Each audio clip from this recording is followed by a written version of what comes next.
Hello and welcome to Ask Motoring for week 46 of 2025. We had to mention it because 46 is a good number. This week's Ask Motoring to me might feel slightly different because the answers to the real questions are slightly philosophical this time. If that's not to your taste, please do use the chapters. They're always there on all motoring stories. Use the chapters to navigate forward if you need to. And of course, in case you didn't know, these questions come to us from Circles, which is a part of the motoring app. The app is free to download, Circles is free to use, and we are not the only ones answering these questions for these people who are all part of the motoring fam. Let's get to the first question.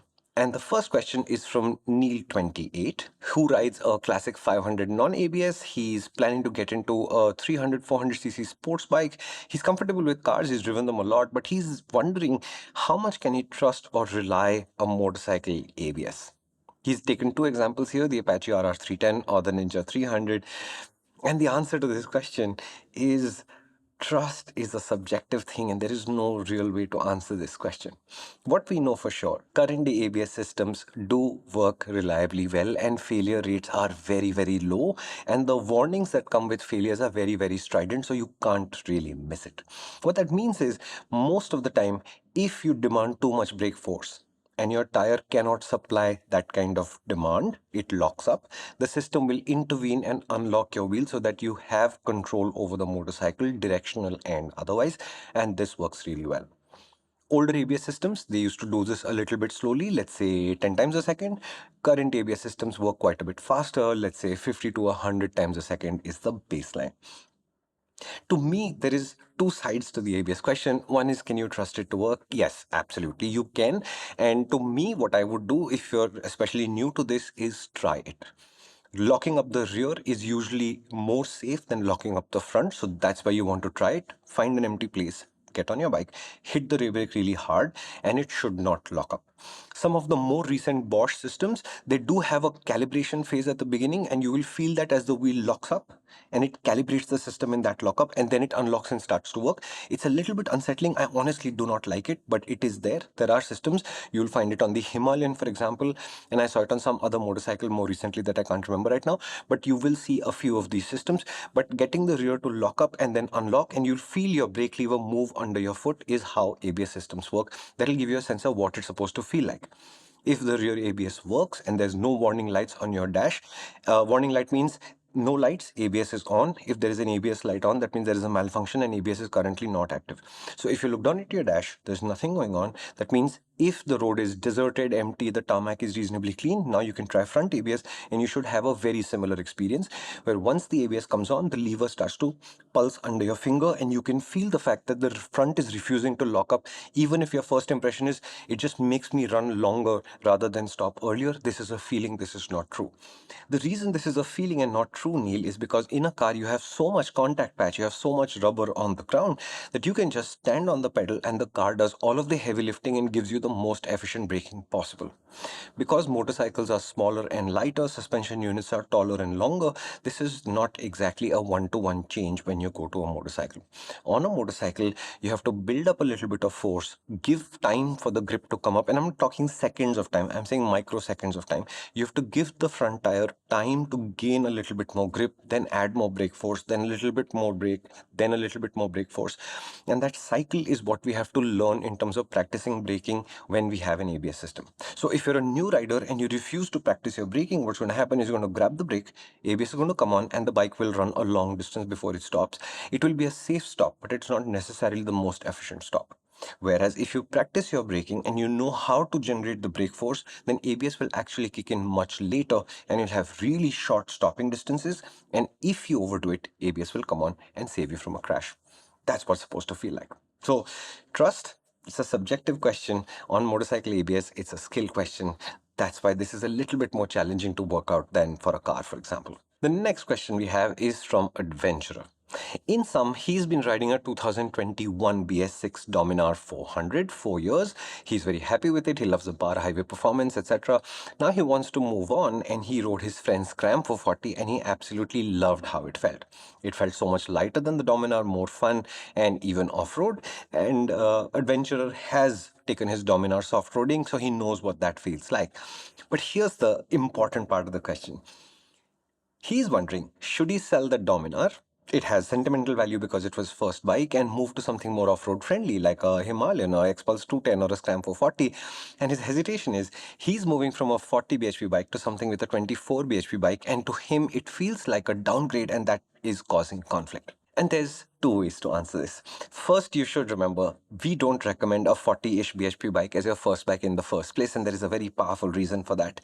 Because yes, if you give it time and you have appropriate number of crashes or injuries, or you give it enough of caution and care, you will learn to deal with it, etc., and that's fine.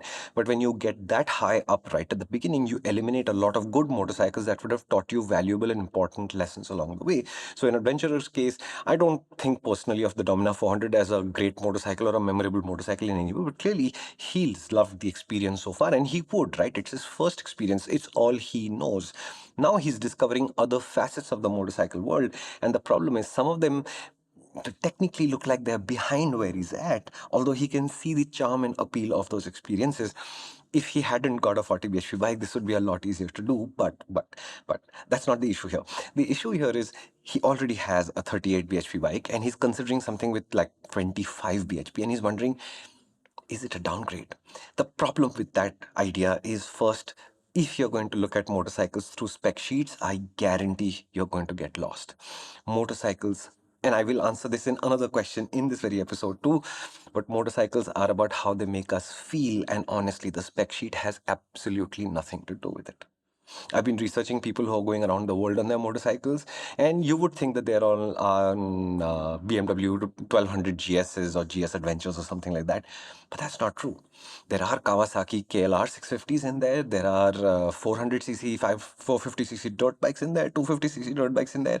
There are people who are going around the world on Honda C90s, which is effectively a step through.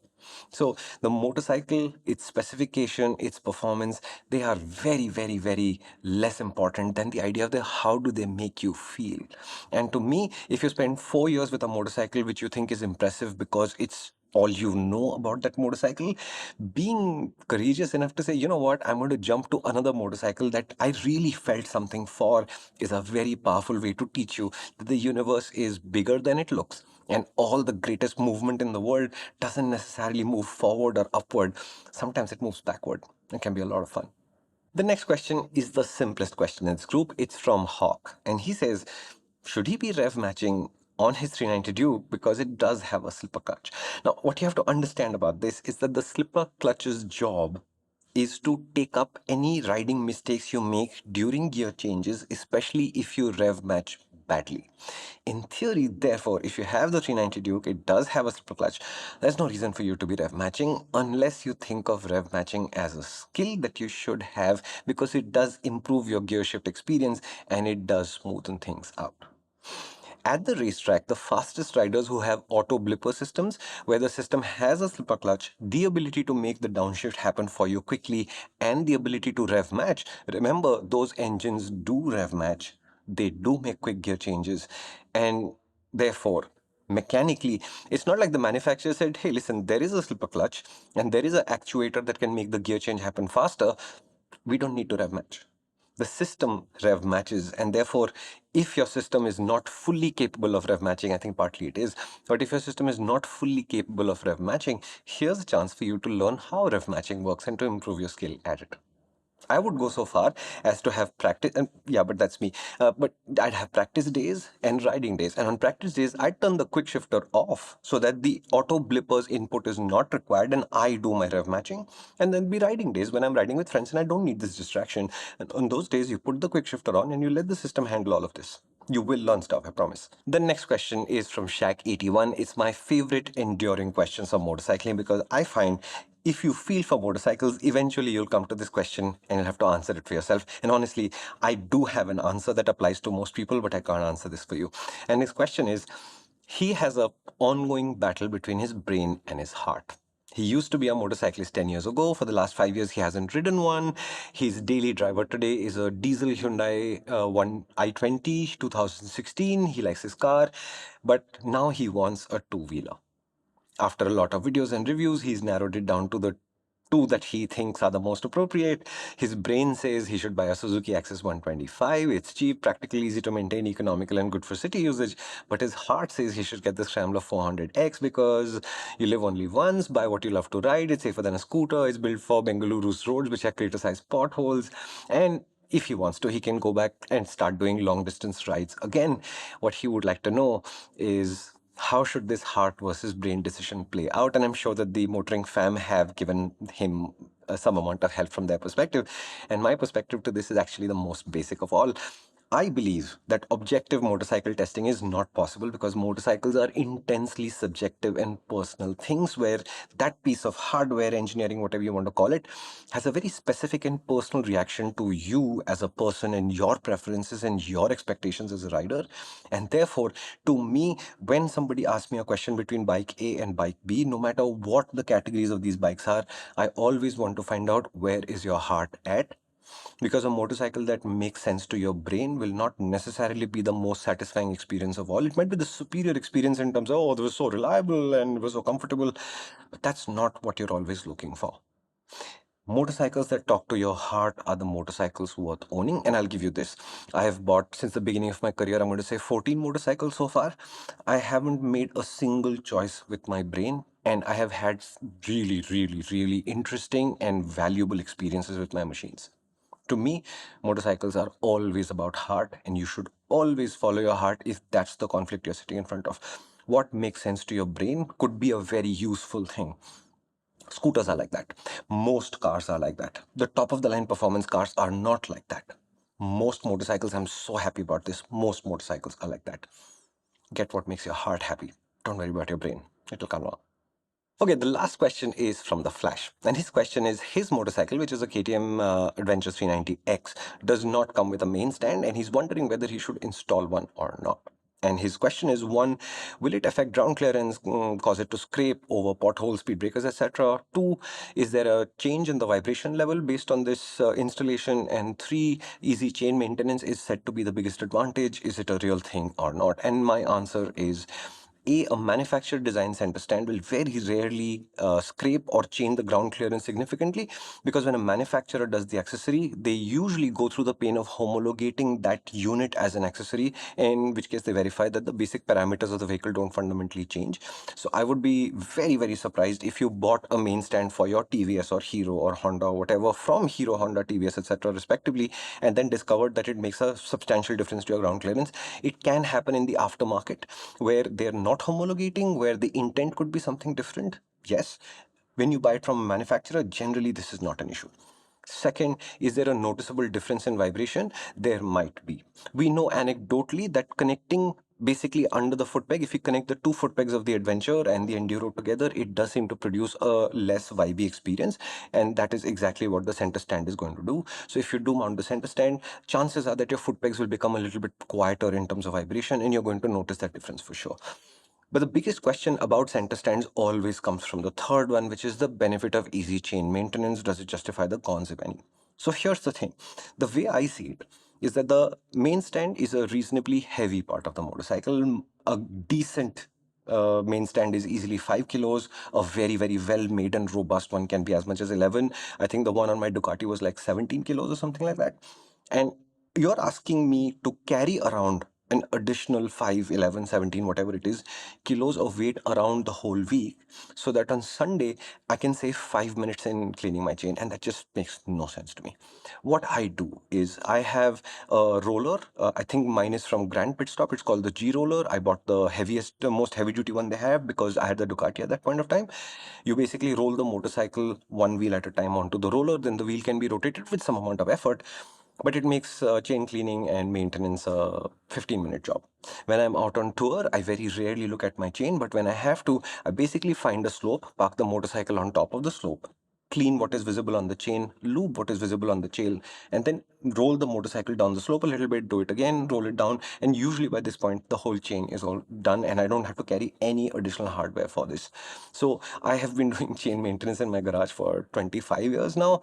I still haven't bought a paddock stand. The G Roller is a reasonably recent acquisition. I'm quite happy to move my bike up and down, and every time I come to the point saying, man, this moving up and down is a lot of work, I remember that the alternative is to either have a lot of hardware in my garage, which you have to A, purchase, B, find a place to store. And I live in an apartment with a street parking, which is open. So securing these things is a challenge. I don't want to go through any of this. Option, I get a center stand, which means carrying additional weight on a motorcycle the entirety of the week, so that at the end of the week I save 5 minutes of time. It just makes no sense to me, but this is a personal perspective. Are main stands useful? Sure, they can be. For that utility, do you want to spend the money and then carry all of this weight around all the time? Depends on how fast a rider you think you are, and depends on how much you think this weight is going to affect you. To me, I want to ride the sharpest, lightest motorcycles possible, and everything that adds weight to my motorcycle is just not welcome. And therefore, I can't remember the last motorcycle I had with actually had a center stand since I'm going to say what, 2003, 4, 5, something like that.